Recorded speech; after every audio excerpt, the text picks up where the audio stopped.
গুগলের ডুডলে দেখা মিলল বাংলাদেশের পতাকার সম্মানসূচক উপস্থিতি। ২৬শে মার্চ শুরু হওয়ার সঙ্গে সঙ্গে মধ্যরাত থেকেই বদলে যায় গুগল ডুডলের চিত্র। সেখানে উঠতে থাকে বাংলাদেশের পতাকা। মহান স্বাধীনতা ও জাতীয় দিবস উপলক্ষে বাংলাদেশকে শুভেচ্ছা জানাতে এমন উদ্যোগ নিয়েছে জনপ্রিয় প্রযুক্তি প্রতিষ্ঠানটি। গুগল কর্তৃপক্ষ বলছে, এটি গুগলের পক্ষ থেকে বাংলাদেশিদের ব্যবহারকারীদের জন্য বিশেষ উপহার। গুগলের হোম পেজে প্রবেশ করলেই শোভা পাচ্ছে বাংলাদেশের লাল সবুজ পতাকা সম্বলিত সেই বিশেষ ডুডল। নীল সাদা আকাশে লাল সবুজের পতাকা ঢেউ খেলে উঠছে। পতাকার নিচেই ইংরেজিতে লেখা রয়েছে গুগল।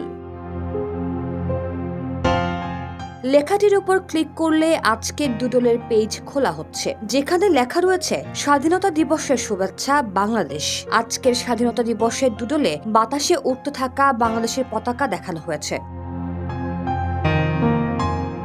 মূলত গুগল প্রায়ই বিভিন্ন ঐতিহাসিক ও সাংস্কৃতিক ঘটনা উপলক্ষে এ ধরনের ডুডল প্রকাশ করে। সে অনুযায়ী বাংলাদেশের জাতীয় দিবস উপলক্ষেও বিশেষ ডুডল ডিজাইন করেছে এই প্রযুক্তি জায়ান্ট।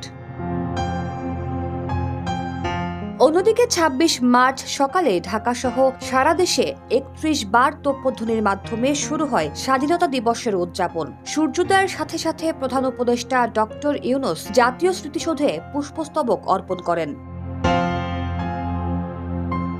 এরপর মুক্তিযুদ্ধ বিষয়ক উপদেষ্টার নেতৃত্বে যুদ্ধাহত মুক্তিযোদ্ধা, বীর মুক্তিযোদ্ধা ও উপস্থিত বীরশ্রেষ্ঠ পরিবার পুষ্পস্তবক অর্পণ করেন। স্বাধীনতা দিবস উপলক্ষে বিদেশি কূটনীতিকবৃন্দ, বিভিন্ন রাজনৈতিক ও সামাজিক সংগঠন সহ সর্বস্তরের জনগণ স্মৃতিসৌধে পুষ্পস্তবক অর্পণ করে শহীদ বীর মুক্তিযোদ্ধাদের প্রতি শ্রদ্ধা জানান।